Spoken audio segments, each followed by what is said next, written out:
और क्या सुनाया था उसने, मैंने आपको बताया था कि 2 बातों को याद रख और 2 बातों को जा भूल,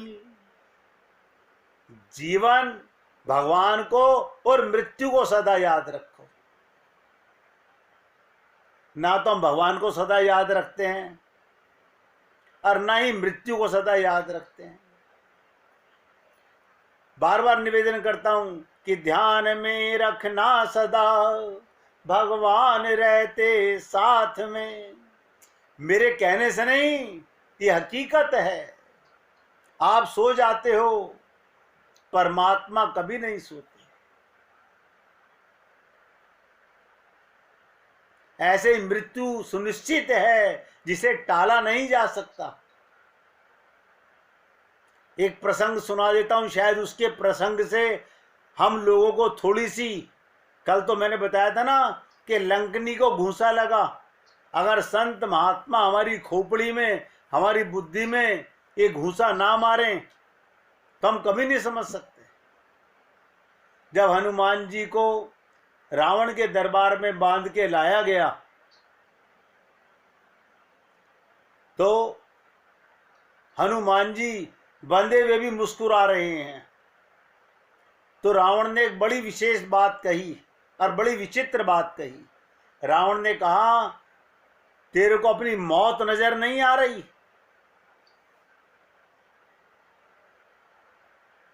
तेरे को अपनी मौत नजर नहीं आ रही? तेरे को काल नजर नहीं आ रहा? हनुमान जी से कहा। देखिएगा, हनुमान जी ने मन में कहा, काल तो मुझे नजर आ रहा है, काल तो मेरे साथ ही खड़ा हुआ है। और ये सत्य बात आपको बता रहा हूं, शंकर भगवान काल के देवता हैं, हनुमान जी काल के देवता हैं। काल उनके साथ ही खड़ा हुआ था, लेकिन काल पूछ रहा था हनुमान जी से कि प्रभु कब मारना रावण को, अभी या कुछ देर बाद में? तो हनुमान जी ने सोचा, रावण तुझे काल तो नजर आ रहा है, लेकिन तुझे ये नजर नहीं आ रहा ये काल मुझे नहीं तुझे मारने आ रहा है। आप और हम लोग ऐसे निश्चिंत होके सोए हुए हैं। हम सोचते हैं हमने बहुत धन कमा लिया है, हम बहुत बड़े मिनिस्टर बन गए हैं, हम प्रधानमंत्री। अभी देखा आपने, जापान के एक्स प्राइम मिनिस्टर को 1 सेकंड में लेक्चर देते हुए गोली मार दी। पल का पता नहीं, ना पल का पता ना कल का पता, क्यों सोच रहा रे बरसों की। और आप और हम लोग लंबी लंबी प्लानिंग करते रहते हैं। इसी प्रकार से जैसे रावण को अपने अहंकार के कारण मृत्यु नजर नहीं आती, और संत महात्मा हमारे को दर्शाते हैं कि मृत्यु और भगवान को सदा याद रखो। मृत्यु शरीर की होनी है, मृत्यु मौके की होनी है। ये जो मौका आप और हम सब लोगों को मिला है भगवत प्राप्ति का, ये मर जाएगा, आप नहीं मरेंगे, ये भी सुनिश्चित समझ लीजिएगा। आप नहीं मरेंगे। जब मैं आपसे निवेदन करता हूं कि राम मरे तो मैं मरूं, वरना मरे बलाए, भगवान नहीं मर सकते तो उनका पुत्र, उनका अंश, ये चेतन आत्मा नहीं मर सकती। गीता में भी यही कहा गया, भागवत भी यही जता रही है। लेकिन हम लोग जल्दी जल्दी अपना काम कर लें। मकान रह गया तो क्या हो जाएगा, बिल्डिंग रह गई तो क्या हो जाएगा, कमाई रह गई तो क्या हो जाएगा, असली कमाई नहीं कर रहे। मैं तो आप लोगों से निवेदन कर सकता हूं कि धनवंता सोई जानिए, जा पे राम नाम धन होए। प्रभु प्रेम कमाने आए थे। मैं तो सीतारामाचार्य जी को रोज नतमस्तक होता हूं बार बार कि उनके एक छंद ने हमें जगा दिया। इस देह में हरि मिलत है, इस देह में हरि मिलत है, इस बात को भूलना नहीं। और हम लोग लंबी चादर तान के सो रहे हैं, भूले हुए हैं।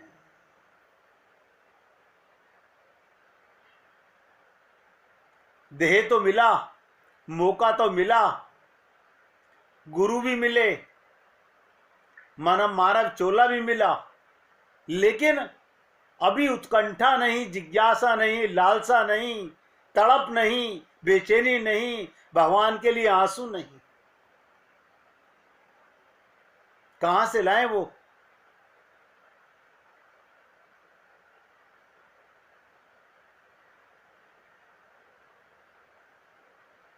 देखिएगा, गृहस्थ में रहते हुए ही भगवान को गृहस्थ धर्म बहुत पसंद है, लेकिन गृहस्थ में रहना कैसे चाहिए उसका हमें ज्ञान नहीं है। एक प्रसंग और आपको सुना देता हूं। मेघनाथ काम है और हनुमान जी और लक्ष्मण जी वैराग्य हैं। ध्यान से सुनिएगा, मेघनाथ काम है और हनुमान जी और लक्ष्मण वैराग्य हैं। लेकिन मेघनाथ हनुमान जी के सामने लड़ने नहीं आता। क्यों? उसने कहा, ये बंदर जब लंका में आया तो अशोक वाटिका उजाड़ दी, इसे बांध के लाए तो इसे पूरी लंका को आग लगा दी। मेघनाथ डरता है, वो जानता है ये ब्रह्मचारी हैं, इनको काम से नहीं हराया जा सकता। लेकिन लक्ष्मण जी को देखिए कितना बड़ा भ्रम है। लक्ष्मण जी के विषय में वो क्या समझते हैं? कहते हैं ये तो विवाहित हैं, इनकी तो पत्नी है उर्मिला, इनको काम से हराया जा सकता है। भगवान राम ने भी सोचा कि हनुमान जी ने तो कई बार मेघनाथ को पटकी दी है, इसका वध किससे कराना चाहिए? लक्ष्मण जी से वध कराते हैं। अब मेघनाथ से, कामी से, देखिएगा बहुत ध्यान से सुनिएगा जो लीला सुनाने जा रहा हूं, और उम्मीद करता हूं कि आप एक एक शब्द एकाग्रचित होकर सुनेंगे। जहां जरा सा मन भटका, लीला बिखर जाएगी आपके पास से। भगवान राम ने जब रावण पर विजय प्राप्त कर ली, अयोध्या में वापस चले गए, तो सबके बीच में प्रभु राम लक्ष्मण से पूछ रहे हैं, लक्ष्मण तुम अपने जीवन का आनंद बताओ कि तुम्हें सबसे ज्यादा आनंद कब आया? आप बताइएगा, वैरागी को क्या माता से मिलके आनंद आया या उर्मिला पत्नी से मिलके आया? कब आया तुम्हें आनंद? आप सोचिएगा, आप लोगों ने रामचरितमानस सुनी होगी, अच्छे संतों से सुनी होगी, कभी सोचा कि लक्ष्मण को सबसे बड़ा आनंद कब आया होगा? बहुत एकाग्रचित होकर सुनिएगा। लक्ष्मण जी बोले, जब मेघनाथ ने मुझे शक्ति बाण मारा और मैं मूर्छित हो गया, मुझे अपने जीवन काल में सबसे बड़ा आनंद उस समय आया। बड़े ताज्जुब की बात है, बड़े ताज्जुब की बात है। कोई मूर्छित होने से आनंद आता है? भगवान राम ने कहा कि लक्ष्मण ये तुमने क्या कहा कि तुम्हारे को आनंद मूर्छित होने पर आया?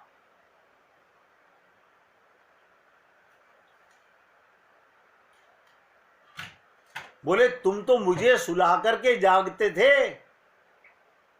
लक्ष्मण जी कभी नहीं सोए, लेकिन लक्ष्मण जी ने कितनी विशेष बात कही, मुझे आनंद तब आया जब मेघनाथ ने मुझे शक्ति बाण मारा। बोले प्रभु, जब मैं मूर्छित हुआ, मैं मूर्छित होकर गिर गया, आप सोचिए, मैं निश्चिंत हो गया। मुझे युद्ध करने किसने भेजा था? आपने भेजा था। मैं मूर्छित होकर गिर गया, मैं निश्चिंत हो गया। और ध्यान से सुनिएगा, क्या कहा? मुझको मेघनाथ ने उठाने का प्रयत्न किया। आप लोगों ने सुना होगा, रामायण में देखा भी होगा टीवी पे, कि मेघनाथ उठाने का प्रयत्न कर रहा है लक्ष्मण जी को। अकेले से नहीं उठे लक्ष्मण जी, तो बहुत सारे सेना को उठाने के लिए कहा, लेकिन लक्ष्मण जी नहीं उठ रहे। मूर्छित वैराग्य को भी काम नहीं उठा सका। लेकिन क्योंकि मेघनाथ उस दिन शपथ लेके आया था कि आज मैं जाके अपने पिता के चरणों में राम के सबसे बड़े सेनानी को उनके कदमों में डाल दूंगा, लेकिन नहीं उठा सका। आए हनुमान जी। अब सोचिएगा, हनुमान जी ने अकेले लक्ष्मण को उठा लिया और उठा करके ले जा करके भगवान राम की गोदी में लिटा दिया। अब विचित्रता समझिएगा, प्रभु राम ने हम सब लोगों के लिए पूछा कि फिर तुम्हें आनंद कैसे आया? बोले प्रभु, आप नहीं जानते, अगर इस जीव को कोई संत अपनी गोदी में उठा ले, हनुमान जी तो संत हैं, और बिना किसी कर्म के आपके चरणों में भगवान की गोदी में ले जाके लिटा दे, तो इससे बड़ा आनंद क्या होगा? मुझे तो सबसे बड़ा आनंद तभी आया जब पहले संत की गोदी मिली और उसके बाद मुझे आपकी गोदी नसीब हुई। और आप रो रहे थे। लक्ष्मण बोले प्रभु, मैं निश्चिंत होके सो रहा था और आप गोदी में मुझे जगाने के लिए रो रहे थे। आप कह रहे थे लक्ष्मण, तुम तो कभी सोए नहीं, आज इतने निश्चिंत होके सो रहे हो। आप सोचिएगा, आप और हम लोग कभी निश्चिंत होकर सो पाए? क्यों? हमारा ये मन धूर्त यही शरणागत नहीं हो पाता। बार बार निवेदन करते हैं हम लोग कि मन बुद्धि को सरेंडर करो। और सरेंडर हम ये सोचते हैं, कोई मोबाइल होता तो गुरुजी के चरणों में रख देते, पैसा होता तो गुरुजी के चरणों में रख देते। ये मन कैसे रखें? आप सोचिएगा, लोगों के मन में प्रश्न होता है कि गुरुजी के चरणों में ये कैसे रखें। उसका तात्पर्य क्या होता है? ध्यान से सुनिएगा कि गुरु के शब्दों को पूर्ण विश्वास के साथ हृदय में उतारिए, उस पे मन बुद्धि मत लगाइए। संसार में हम हर काम करते हैं, बुद्धि लगाते हैं, वही बुद्धि हम गुरुजी के पास जाके लगाते हैं। लोग झूठे कहते हैं हम तो गुरुजी की शरणागति में हैं। आप सोच के देख लीजिएगा, अगर गुरुजी की शरणागति में हैं तो दृढ़ संकल्प होना चाहिए कि राम ही केवल प्रेम प्यारा। कोई स्त्री कोई पुरुष ये शरीर का चोला है, इससे कोई फर्क नहीं पड़ता। आप स्त्री शरीर में हैं या पुरुष शरीर में हैं, सब आत्मा हैं। हनुमान जी ने एक विशेष बात बताई, सब आत्माएं परमात्मा की संतान हैं और इस देह में हम भगवान को पाने के लिए आए हैं। कब तक भटकाव रहेगा? यूं ही आते रहे और जाते रहे, पुनरपि जननम पुनरपि मरणम ही चलता रहा तो कल्याण नहीं हो पाएगा।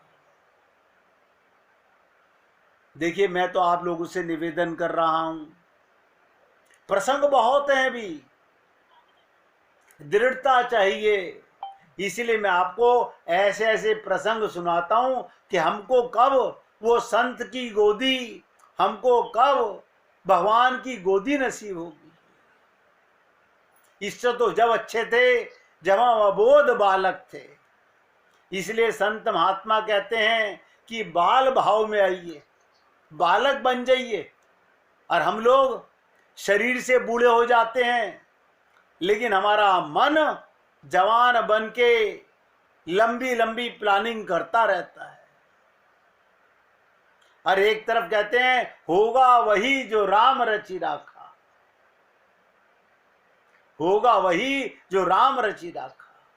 हमारे चाहे से कुछ नहीं होगा। आप सोचिएगा, रावण भी सीता जी को बल से हर के ले गया, छल से ले गया, कपट से ले गया, आखिरकार मृत्यु हुई। बहुत से लोग अपने घरों में सोने के मंदिर बना लेते हैं। आप क्या समझते हो कि सोने की मूर्तियां विराजमान कर लेने से, बढ़िया मंदिर बना लेने से, हरि मंदिर तो अंदर बना हुआ है, वहां तो उसका कभी अनुभव करते नहीं, कभी निश्चिंत होते नहीं। इसलिए मैं आपसे निवेदन कर रहा हूं, संसार को हम नहीं बदल सकते, हम अपने को बदलने आए हैं। ये सुंदर कांड को कितने लोग सुनते हैं, कितने लोग इसका जाप करते हैं, पाठ करते हैं, लेकिन सुंदरता क्या है?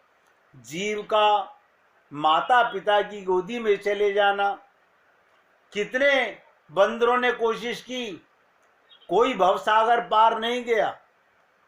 मैंने आपसे निवेदन किया, भवसागर पार जाने का मतलब देहाभिमान से ऊपर उठना।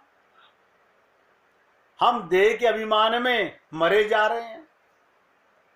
हमारा कोई दो शब्द बोल देता है, हमें आग लग जाती है। क्यों? क्योंकि हम अपने को देह मानते हैं।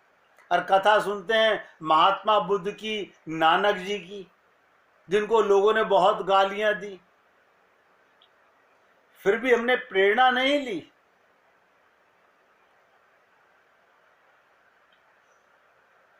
श्रीमद् भागवत महापुराण में तो 12वें स्कंद के अंदर एक कथा आती है ब्राह्मण की, जिसपे लोग बाग पेशाब कर देते हैं, थूक देते हैं, लेकिन वो ऐतराज नहीं करता। उससे पूछा कि तुम्हें बुरा नहीं लगता? बोले कूड़े के ऊपर कूड़ा डाल दिया, क्या बुरा लगना है? एक ही लाइन में समझ लीजिएगा, ये तन विष की फेरनी, हरि अमृत की खान। रात्रि को जब आप गहरी नींद में सोते हो तो भगवान की गोदी में होते हो। शरीर कहां पड़ा है, कैसे पड़ा है, कुछ पता नहीं होता। निश्चिंत हो जाओ, बाल भाव्य हो जाओ, अपने इस देह को कृतार्थ करो। इसलिए कहते हैं लगन उन से लगा बैठे, जो होगा देखा जाएगा। कसम खाओ, कुछ नहीं बिगड़ा है। बहुत से लोग हमसे कहते हैं हमारी तो बहुत उम्र हो गई है। उम्र शरीर की हो गई है, आपको अपनी उम्र का अंदाजा नहीं है। आप आत्मा हो, आपकी उम्र भगवान की उम्र के बराबर है। जब से भगवान तब से आत्मा है। लेकिन हम लोग अपने शरीर की उम्र मानते रहते हैं। अगर ये विचित्रताएं, ये बातें हमारे जहन में आ जाएं तो बस समझ लीजिएगा हमारा काम बन जाए। कल मैंने आप लोगों से निवेदन किया था कि जन्म जन्म अभ्यास निरत चित अधिक अधिक लिपटाई। जन्म जन्म के कुसंगरों से आच्छादित होकर के हमारा चित्त कब से गंदा है ये ना पूछो, ये सदा से गंदा है। आपको पता है, जब मैं कुत्ते के शरीर में गया उसमें भी मेरे पास चित्त था, जब मैं गधे के शरीर में गया तब भी मेरे पास चित्त था। उस समय की भी सारी चीजें उस चित्त में भरी हुई हैं, और अभी इस शरीर में आके हमने चित्त को साफ नहीं किया, अंतःकरण को शुद्ध नहीं किया।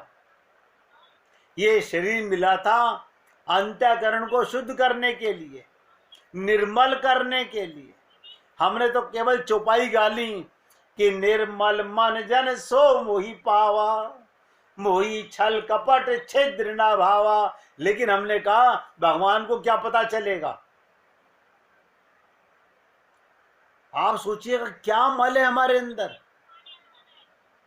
गंदगी क्या है, बुराई क्या है हमारे अंदर। कभी सोचा हमने ये परिवार बाहर मिला, ये मकान बाहर, ये बेटा बेटी बाहर, ये पति पत्नी बाहर, इनको सबको अंदर चित्त में घुसा लिया। इससे पहले अनंत जन्मों के भरे पड़े हुए हैं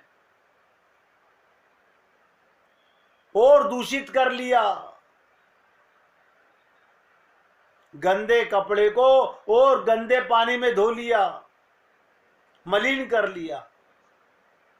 ये मनुष्य शरीर मिलता है अपने मन को शुद्ध करने के लिए, अंतःकरण को शुद्ध करने के लिए। क्यों? आप देखिएगा, एक पानी के कटोरे में, बड़े बर्तन में काई डाल दीजिए, वो काई कब हटेगी? जब आप हटाओगे।